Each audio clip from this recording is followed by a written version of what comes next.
Versus Kejriwal, क्यों मचा बवाल, राघव चड्ढा कौन सा तूफान लाने वाले, स्वाति मालीवाल पर चुप्पी, राघव चड्ढा पर एक्शन, केजरीवाल के सामने क्या मुसीबत आ गई, टीम केजरीवाल ने राघव चड्ढा को लेकर क्या खुलासा कर दिया, अब इसका चैप्टर। इस वक्त राजनीति में केजरीवाल और राघव चड्ढा के बीच बवाल की बहुत चर्चा हो रही है।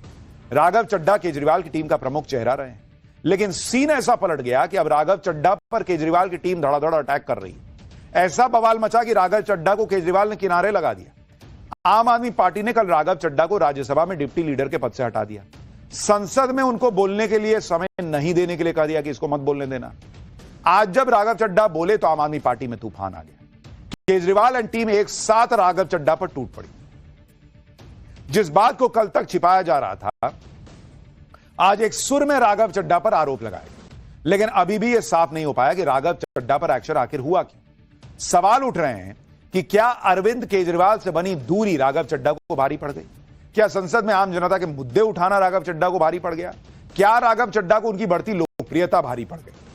राघव चड्ढा आम आदमी पार्टी में दूसरे स्वाति मालीवाल साबित हो रहे हैं, जिन्हें पार्टी से तो नहीं निकाला गया है, लेकिन साइडलाइन जरूर कर दिया गया। आम आदमी पार्टी के नेता आरोप लगा रहे हैं कि राघव चड्ढा पार्टी लाइन से अलग चल रहे हैं, बीजेपी के करीब जा रहे हैं, डर गए हैं। लेकिन राघव चड्ढा को कोसने वाली उनकी पार्टी यह नहीं बता पाई कि स्वाति मालीवाल पर फिर एक्शन क्यों नहीं लिया, जबकि तो वो भी तो पार्टी लाइन से अलग चल रही है। राघव चड्ढा ने आज अपनी पार्टी पर क्या आरोप लगाए, उन्होंने क्यों कहा कि मेरी खामोशी को मेरी हार मत समझिएगा, वो कौन सा तूफान लाने वाले हैं, क्या होने वाला है। आम आदमी पार्टी में मचे इस घमासान का एक ट्रेलर देखिए, फिर पूरी खबर और अंदर की बात बताऊं।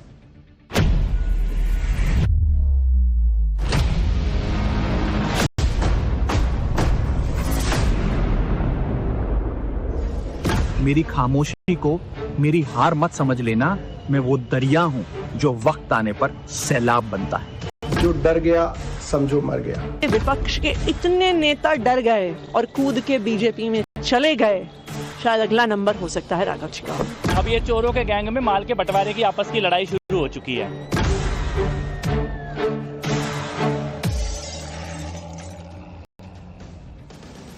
राघव चड्ढा को आम आदमी पार्टी ने राज्यसभा के डिप्टी लीडर पद से हटा दिया, तो आज राघव चड्ढा खुलकर सामने आ गए। उन्होंने बिना नाम लिए अरविंद केजरीवाल पर हमला बोला और अपनी ही पार्टी आम आदमी पार्टी को चेतावनी दे दी। डिप्टी लीडर पद से हटाए जाने पर राघव चड्ढा ने पोस्ट किया कि खामोश करवाया गया हूं, हारा नहीं हूं। इसके साथ ही सवाल पूछा कि क्या जनता के मुद्दे उठाना गलत है। सुनिए राघव चड्ढा ने क्या कहा, इसके बाद बताता हूं कि उनके इस बयान पर आम आदमी पार्टी क्यों भड़क गई और उन्होंने क्या खुलासा किया। मुझे जब जब पार्लियामेंट में बोलने का मौका मिलता है, मैं जनता के मुद्दे उठाता हूं और शायद ऐसे टॉपिक्स उठाता हूं जिसे आमतौर पर संसद में नहीं उठाया जाता।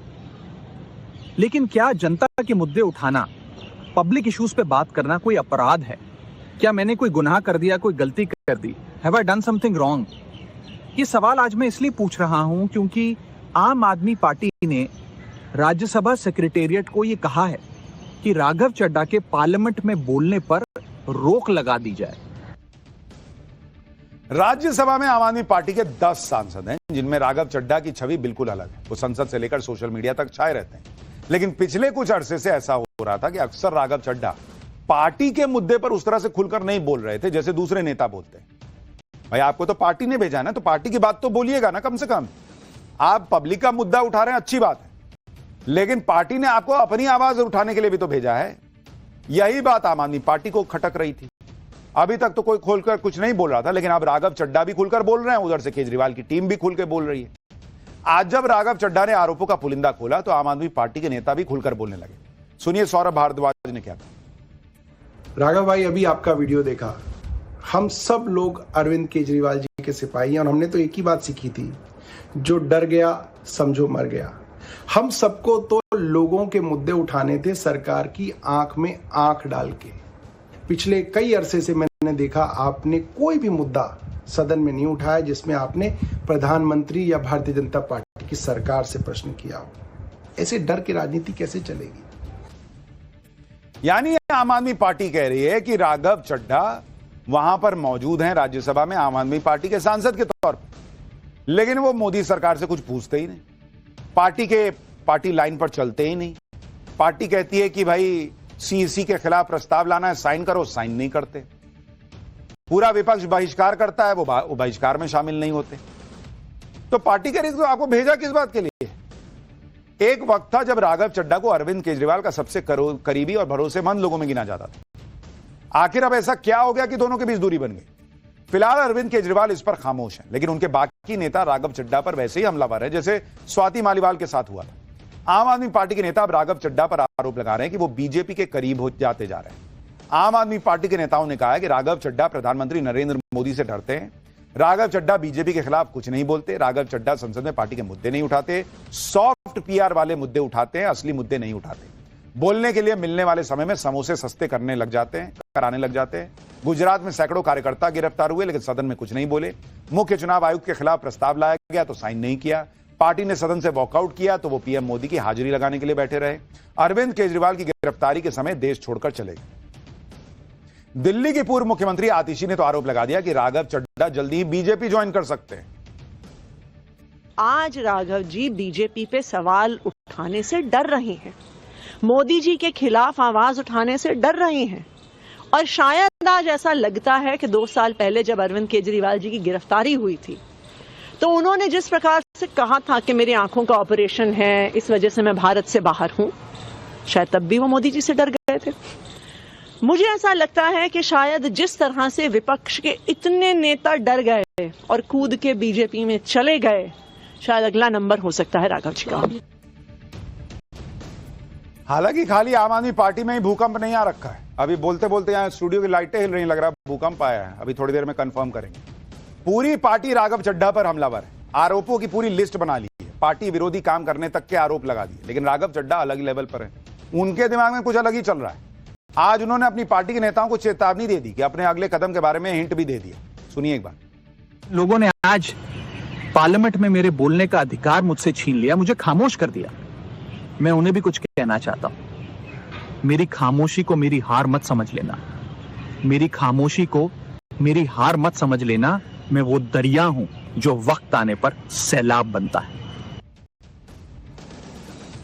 राघव चड्ढा कह रहे हैं वो वक्त आने पर सैलाब बन जाएंगे। तो किसको बहा के ले जाएंगे? ऐसा क्या करने वाले हैं? एक्शन होने के बाद राघव चड्ढा बड़ी बड़ी बातें तो कर रहे हैं, लेकिन उन्होंने ये नहीं बताया कि पार्टी के लिए उन्होंने इतने दिनों में किया क्या। अगर पार्टी ने उन्हें राज्यसभा भेजा था तो उन्होंने पार्टी के कौन से मुद्दे सदन में उठाए? जबकि आप देखिए कि आम आदमी पार्टी ने राघव चड्ढा को कहां से कहां तक पहुंचाया। 2012 में राघव चड्ढा ने दिल्ली लोकपाल आंदोलन के दौरान राजनीतिक यात्रा की शुरुआत की। 14 में आम आदमी पार्टी के नेशनल प्रवक्ता बन गए। 2015 में पार्टी के सबसे युवा कोषाध्यक्ष बने। 2020 में दिल्ली के राजेंद्र नगर सीट से विधानसभा चुनाव जीते। 2020 में ही दिल्ली जल बोर्ड के उपाध्यक्ष बने। 2022 में राज्यसभा के सबसे युवा सांसदों में शामिल हुए। आम आदमी पार्टी के नेता यही आरोप लगा रहे हैं कि वो सदन में कभी भी पार्टी के मुद्दे नहीं उठाते। कभी तो पार्टी की भी बात करेंगे। सुनिए संजय सिंह क्या कह रहे हैं। दिल्ली में हम लोगों ने देखा किस तरीके से चुनाव आयोग का दुरुपयोग हुआ। पंजाब का मुद्दा होता है, उस वक्त आप खामोश रहते हो, नहीं बोलते हो। मोदी के खिलाफ आवाज नहीं निकालते हो। तमाम वो मुद्दे जो जनहित के हैं, देश से जुड़े हुए हैं, पार्टी से जुड़े हुए हैं, पार्टी के कार्यकर्ताओं से जुड़े हुए हैं। गुजरात में पार्टी के कार्यकर्ताओं को पीटा जाता है, मारा जाता है, उस पर नहीं बोलते। राघव चड्ढा अपना तर्क दे रहे हैं, लेकिन आम आदमी पार्टी की तरफ से कहा जा रहा है कि संसद में ऐसे कई मौके आए जब राघव चड्ढा पार्टी के विप के खिलाफ चले गए। आज पंजाब के मुख्यमंत्री भगवंत मान ने तो यहां तक कह दिया कि उन्हें ऐसा लगता है कि राघव चड्ढा कॉम्प्रोमाइज्ड हैं। समोसिਆਂ ਦਾ ਰੇਟ ਜਾਂ ਕੋਈ ਕਿਸੇ ਡਿਲੀਵਰੀ ਜਿਹੜੀ ਹੈ ਪੀਜੇ ਦੀ ਉਹ 30 ਦੀ ਬਜਾਏ 40 ਮਿੰਟਾਂ 'ਚ ਹੋ ਜਾਣੀ ਚਾਹੀਦੀ ਹੈ। ਐਦਾਂ ਦੇ ਮੁੱਦੇ ਚੱਕੂਗਾ ਫਿਰ लगूगा नहीं, ਤੁਹਾਨੂੰ शक नहीं होगा कि किसी और पास से तो किसी और स्टेशन तो बोल रहे हैं। सर आपको लग रहा है कि कॉम्प्रोमाइज है राघव चड्ढा? आप मानते हैं कि वो कॉम्प्रोमाइज है? हाँ जी। आम आदमी पार्टी के नेता राघव चड्ढा पर बैक टू बैक फायरिंग करते जा रहे हैं पॉलिटिकल, लेकिन स्वाति मालीवाल पर आज तक किसी ने कुछ नहीं कहा। ना उन्हें राज्यसभा से हटाया गया, जबकि यही स्वाति मालीवाल आम आदमी पार्टी और अरविंद केजरीवाल पर फायर रहती है। स्वाति मालीवाल ने केजरीवाल के निजी सचिव पर मारपीट का आरोप लगाया था, जिसके बाद वैभव कुमार को गिरफ्तार तक किया गया था। उन्होंने केजरीवाल पर यमुना नदी को नाला बनाने की अनुमति देने तक का आरोप लगाया। यमुना की सफाई के लिए आवंटित 7,500 करोड़ रुपए के दुरुपयोग का आरोप लगाया। सफाई के मुद्दे पर उन्होंने अरविंद केजरीवाल के घर के बाहर कचरा फेंका। अरविंद केजरीवाल पर पंजाब में सरकारी कैंप कार्यालय को करोड़ों खर्च करके बंगले में बदलने का आरोप लगाया। तो वो तो खुला आरोप लगा रही हैं, फिर भी उन पर एक्शन नहीं हुआ। राघव चड्ढा पे हो गया। लोग पूछ रहे हैं ऐसा क्यों, और ये भी पूछ रहे हैं कि क्या अगला एक्शन स्वाति मालीवाल पर होगा। लेकिन कई सूत्रों का कहना है कि बड़ी वजह यही है कि राघव चड्ढा बहुत दिनों से पार्टी के लिए पार्टी की आवाज नहीं बन रहे थे और इसलिए वो नाराजगी का लेवल यहां तक पहुंच गया कि उन पर यह एक्शन। अब सवाल यह कि क्या वो चुनाव के पहले बीजेपी या कांग्रेस में जाएंगे, ये वक्त बताएगा। फिलहाल एक छोटा सा ब्रेक, और ब्रेक के बाद हमारा स्पेशल सेगमेंट सोचा है कभी, जिसमें आज